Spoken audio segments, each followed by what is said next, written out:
ఒకరోజు Elisha వస్తున్నాడంట. Elisha అభిషక్తుడు అంటే, కానీ తలకి ఏంటంట? బట్టతల. 42 మంది అబ్బాయిలు వాళ్ళ మదర్స్ గురించి, 42 మదర్స్ ఎంత బాధకరమైన తల్లులు అంటే, యొకబేత్ ఏమో దాచిపెట్టింది, ఫరో సైన్యం నుంచి దాచిపెట్టింది. ఈ 42 తల్లులు ఏమో ఎక్స్పోజ్ చేశారు. ఏం చేశారు తెలుసా? ఎట్లా మాక్ చేయాలి, ఎలా ఎగతాళి చేయాలి నేర్పించారు. వీళ్ళకి ఎగతాళి చేయడానికి చూసి బోడివాడ అని చెప్పి ఎగతాళి చేయడం స్టార్ట్ చేశారంట. చెప్పాలి కదండి తల్లి, అరే అట్లాంటి రాజకీయాలు వద్దురా, ఎగతాళి వద్దురా, ఎగతాళి చేసిన వాడు ఎగతాళి పాలవుతాడు, అవమానించిన వాడు అవమానం పాలవుతాడు, వద్దు, డోంట్ డూ దాట్.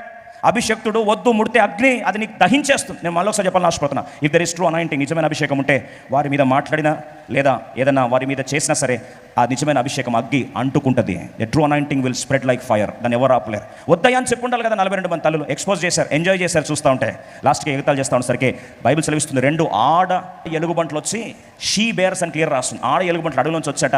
ఈ 42 మందిని ఏం చేస్తండి? చంపేస్తే వాళ్ళు 42 మంది శవాలు పడితే 42 మంది మాతృమూర్తులు కూర్చొని ఏడుస్తున్నారు అక్కడ. నేను అడుగుతున్నాను, ముఖ్యంగా అమ్మమ్మలు, తాతయ్యలు, బంధువులు, ఆంట్లు, అక్కలు, ఈరోజు నువ్వు ఎవరైనా కావచ్చు, నీ పిల్లలకి రాజకీయాలు దయచేసి దూరంగా పెట్టు, దాచిపెట్టు. ఒకసారి ఈగో వచ్చేసిందంట దైవజనుడైన ఏలియాకి.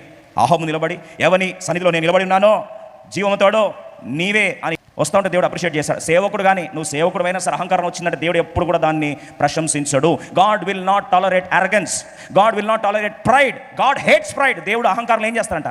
ఎదిరిస్తాడు. దీనిలోకి ఏం చేస్తాడు? కృపిస్తాడు. Don't make God your enemy for your children. నీ బిడ్డలకు దేవుడిని శత్రువు చేయొద్దు. అహంకారం వచ్చిందా ఏలియా? నువ్వు సేవకుడు అయితే అహంకారం రావచ్చా? నీ కృపొద్దా, నా కృపొద్దా, పై దాచుకోపో. కొన్నిసార్లు మన అహంకారం వస్తూ ఉంటుంది, ఈగో టచ్ అవుతుంది.